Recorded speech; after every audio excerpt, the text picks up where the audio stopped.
जब हिंदुत्व की सबसे तेज आवाज टी राजा सिंह बीजेपी छोड़ देते हैं तो ये सिर्फ इस्तीफा नहीं होता, ये उस विचारधारा की चिता पर आखिरी कील ठोकने जैसा है जिसके नाम पर बीजेपी ने सत्ता की सीढ़ियां चढ़ी हैं। आज वही पार्टी उन्हीं चेहरों को मिटाने की कोशिश कर रही है जिनके दम पर वो गली गली गांव गांव में हिंदुत्व की मशाल लिए घूमती थी। अगर हिंदुत्व बीजेपी की आत्मा है तो राजा सिंह उसकी धड़कन थे और अब वही धड़कन पार्टी को अलविदा कह चुकी है।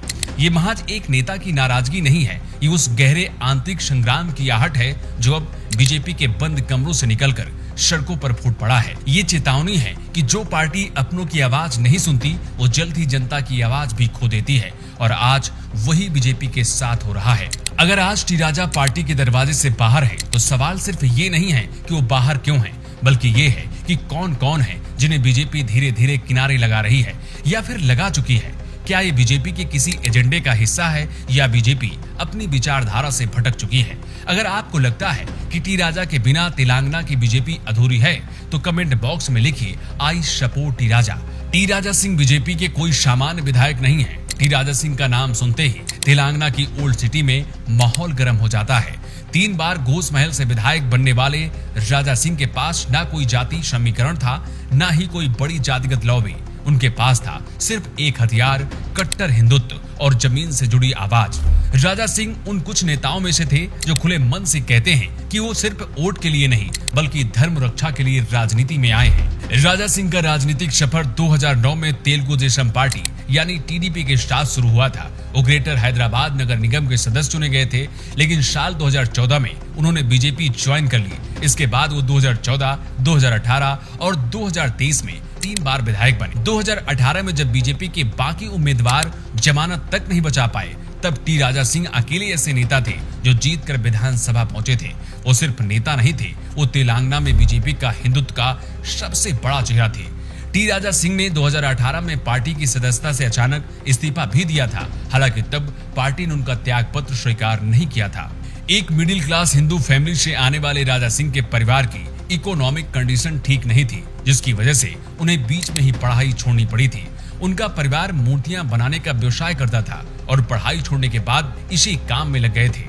राजनीति में आने से पहले उन्होंने ऑडियो और वीडियो कैसेट बेचने का काम भी किया है। इसके बाद वो बजरंग दल से जुड़े और वहीं से उनकी हिंदुत्ववादी छवि बननी शुरू हुई। लोकल स्तर पर गौरक्षा, मंदिर संरक्षण और लव जिहाद जैसे मुद्दों पर वो खुलकर बोलते थे और यही अंदाज उन्हें बीजेपी के भीतर सबसे अलग बनाता गया। 2022 में जब नूपुर शर्मा के दिए गए बयान के बाद पूरा देश सुलग रहा था, तब राजा सिंह ने खुलकर उनका बचाव किया और तब बीजेपी ने बिना पूछे बिना सुने उन्हें पार्टी से सस्पेंड कर दिया था। न जांच न संवाद, सीधा सस्पेंशन। ठीक वैसे ही जैसे इसके पहले नूपुर शर्मा को बीजेपी ने पार्टी से बाहर का रास्ता दिखाया था। आपके लिए यहाँ ये भी समझना जरूरी है कि बीजेपी वही पार्टी है जिसने कभी राम रथ यात्रा का नेतृत्व किया था, जो बाबरी आंदोलन की लहर पर सवार होकर सत्ता तक पहुंची थी। लेकिन अब वही पार्टी अंतर्राष्ट्रीय दबाव, अरब देशों के गुस्से और कॉर्पोरेट इमेज की चिंता में अपने सच्चे कार्यकर्ताओं को ठुकरा रही है। हालांकि निलंबन के बावजूद भी राजा सिंह रुके नहीं और सोशल मीडिया पर अपने सियासी विरोधियों को पटकनी देते रहे। लेकिन दिल्ली दरबार की निगाहों में वो अब अनुशासनहीन बन चुके थे, लेकिन अपने चाहने वाले और हिंदुत्व के लिए वो हमेशा खड़े रहे। हालांकि 2023 के विधानसभा चुनाव से ठीक पहले पार्टी ने उन्हें पार्टी में वापस बुला लिया और वो बीजेपी के सिंबल से विधायक बने। लेकिन 2024 आते आते साफ हो गया कि वो आपसे सिर्फ दिखावटी थी। राजा सिंह पार्टी की अगली रणनीति में कहां खड़े होंगे, इस पर दिल्ली से कोई स्पष्ट संदेश नहीं था। ना तो उन्हें संगठन की बैठकों में बुलाया गया और ना ही प्रचार में कोई बड़ी जिम्मेदारी दी गई। जब तेलंगाना बीजेपी अध्यक्ष पद के लिए टी राजा सिंह ने खुलकर दावेदारी की तो पार्टी ने उन्हें नजरअंदाज करके रामचंद्र राव को चुन लिया। ये उन हजारों कार्यकर्ताओं की हार थी जो हिंदुत्व की आग लेकर गांव-गांव घूमते हैं, जिन्हें राजा सिंह जैसे नेताओं से प्रेरणा मिलती है। बीजेपी के फैसला राजा सिंह ही नहीं बल्कि लाखों वफादार कार्यकर्ताओं के लिए एक बहुत बड़ा झटका था।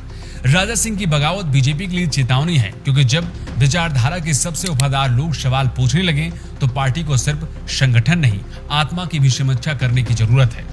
मौजूदा समय में बीजेपी की टॉप लीडरशिप यानी मोदी शाह अब ऐसे नेताओं को पसंद करते हैं जो ज्यादा विवाद न फैलाएं और पार्टी की छवि को सीरियस और स्थिर बना कर रखें।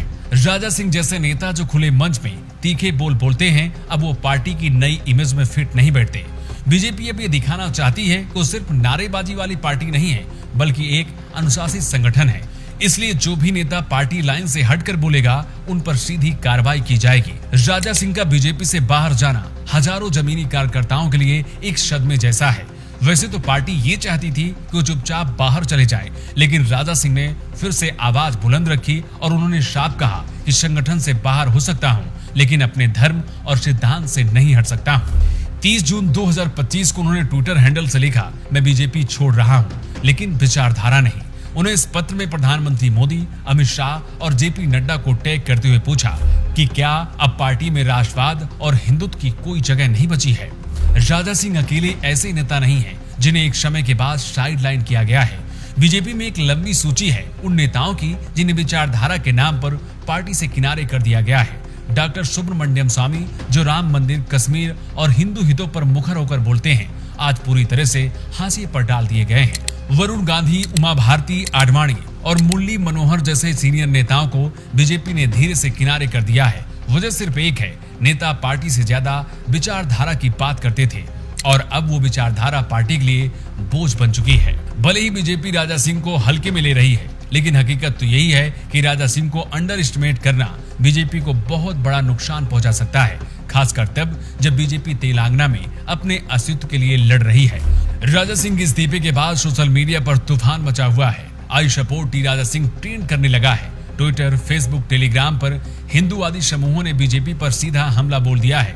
लोगों ने लिखा है, अब ये पार्टी सिर्फ सत्ता की भूखी रह गई है। जो पार्टी अपने सच्चे सिपाहियों की कद्र नहीं करती, इतिहास उसे जल्दी भुला देता है। तो क्या यह बदलाव बीजेपी को तेलंगाना में मजबूत करेगा या अंदर से और खोखला बना देगा?